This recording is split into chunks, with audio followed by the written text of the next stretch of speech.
Hi everyone, the rear master cylinder on my MV Agusta F4 needs a full rebuild. I might be totally crazy, but I've picked up this cheap unbranded master cylinder from eBay to test it out, so you don't have to.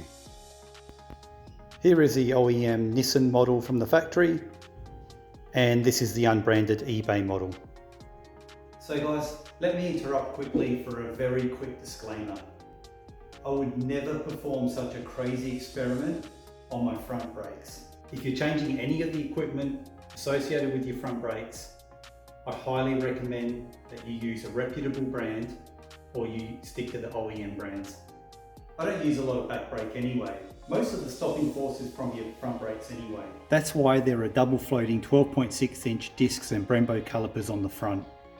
And the back brake is a single 8.27 inch disc with Nissan calipers.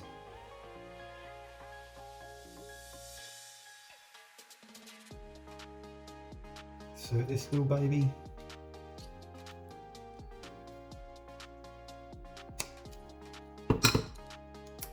Okay. Put it back on. Need a nut on this one on the other side.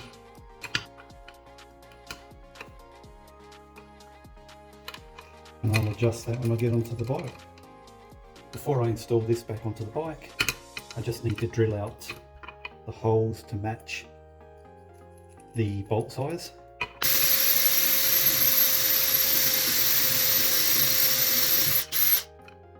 Would be better to put it into a vise, but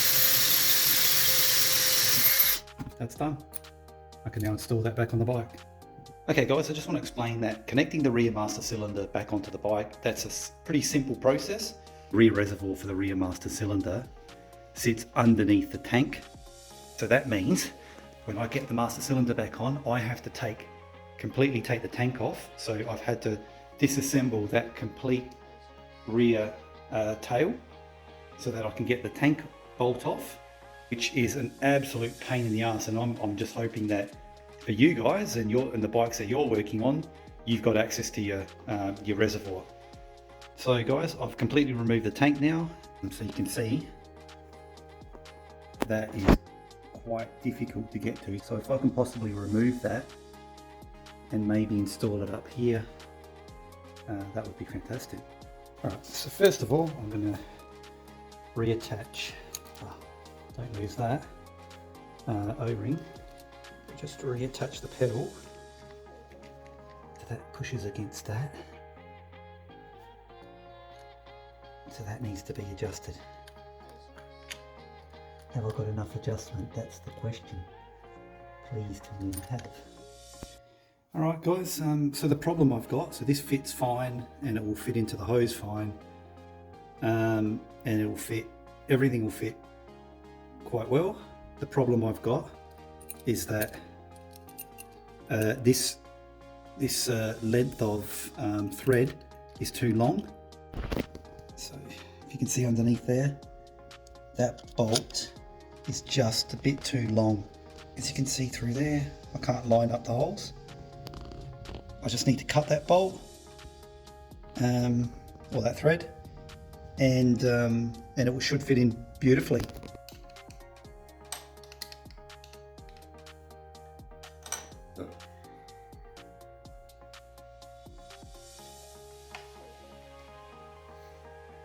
So after a full clean, but yeah, I'll put it all back together and see where I can mount it.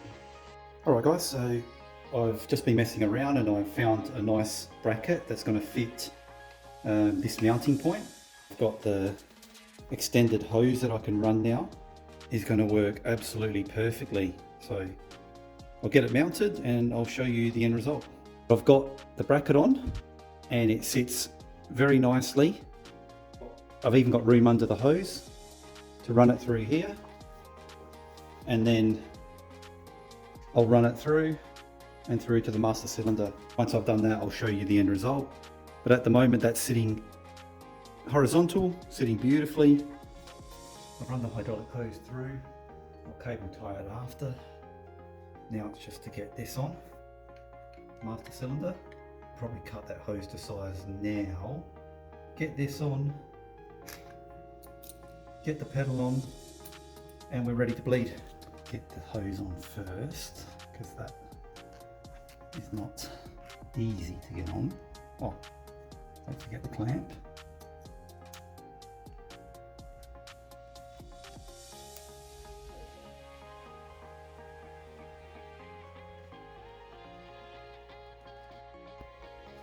Okay, hose is on. Get the clamp on. Turn them wherever they're not going to be in the way, really. They always get in the way. And then try and tuck that hose back under there, which isn't the easiest thing to do. Oh, there we go. And now, get this. There we go. And now I can hook that back on. Now I'm just going to connect up the hose. I'm just going to sit them on there for now by hand.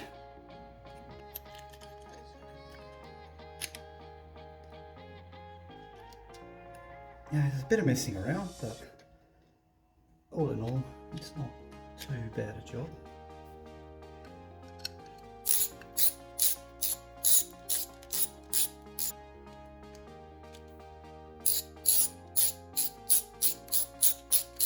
Won't tighten it completely yet, so I know that's all sitting nicely. Master cylinder is functional. Hose is in, run up to the reservoir. Now I've just got to get the pedal on and I'm ready to bleed. This is the master cylinder shaft. I've cut it to size now, so it should go together quite well. Alright guys, so I've got the pedal on and I've tested it. It's got just enough play so that the sensor is engaged and moves in and out of the master cylinder actually really nicely. Now I'll just go through and tighten up all the bolts and we're ready. Top it up and bleed. Okay guys, just quickly I want to show you where the bleed nipple is for the calipers. So just remove this little cap, you can take that right off, and I've got to get a hose that will fit over that, preferably a clear hose, so I can see the fluid coming out. So I'll just organise that now. Alright guys, so here we go. I've got the reservoir mounted up here now, so I can top it up and keep it topped up. I'll clean all this up later with some ties, and I've got the master cylinder all mounted and the pedal and everything functioning perfectly, everything tightened. I've got the rear caliper connected to a clear hose going straight into a jar, to a glass jar, because this is really terrible stuff, very corrosive. You don't want to get brake fluid on anything, right? So try and keep it all sealed and draining to a bottle or a jar or somewhere where you can easily dispose of it later. So this is the bit where I'll top up the reservoir with Super Dot 4 brake fluid, and then I'll show you. I'll keep this topped up. I'll always make sure it's between the lower and upper level, and through this whole process I'll keep on topping that up. What I've done here is I've just put a little hole so that when I squirt this in, it doesn't just go everywhere, and I can control the flow.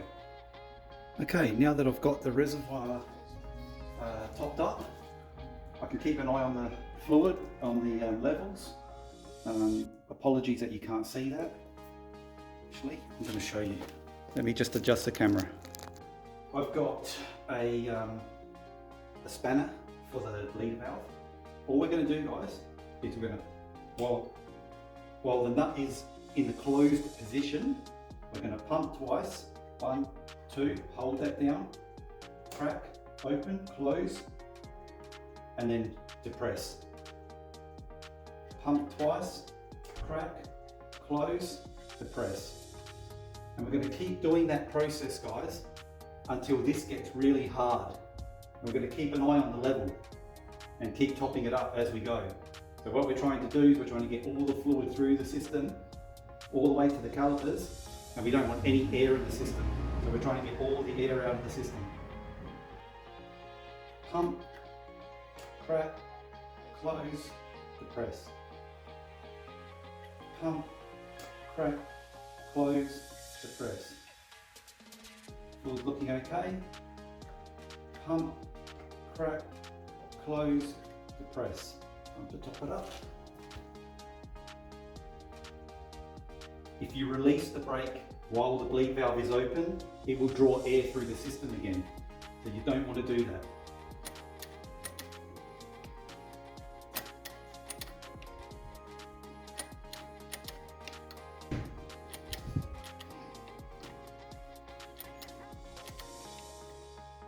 Now that's getting harder.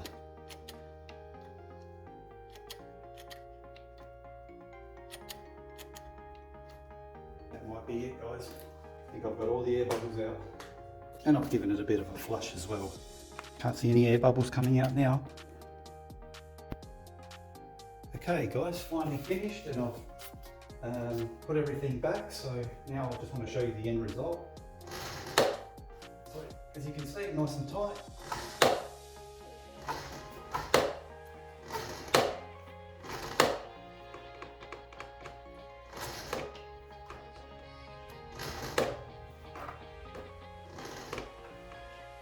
Okay, great job. So guys, that's it. Couldn't have been happier with the result. So let me just show you again quickly. So the reservoir I moved from underneath the tank to here. I've run the hose all the way through there to the master cylinder. I've changed over the whole master cylinder to a let's say an unbranded eBay or Amazon type, which I'm going to test out. Hopefully it does hold up, and hopefully it is good, but it all seems to be pumping really well. I've managed to get all the air out of the system and bled the calipers. Yeah, it all seems to be working really well. Alright guys, well that's the end of the video. Before I say a few words, I just wanted to show you a little guy sitting in the tree, having a bit of a rest, and obviously trying to keep away from the Australian heat. Little koala sitting in the tree. Here he is, just looking at me, having a little rest. Looks pretty comfortable. Alright guys, I think he might be a bit thirsty. I'm just going to put some water down for him. Here you go, mate. Okay. Alright. Got some water there, buddy. I think he's not going to come down until we go, so.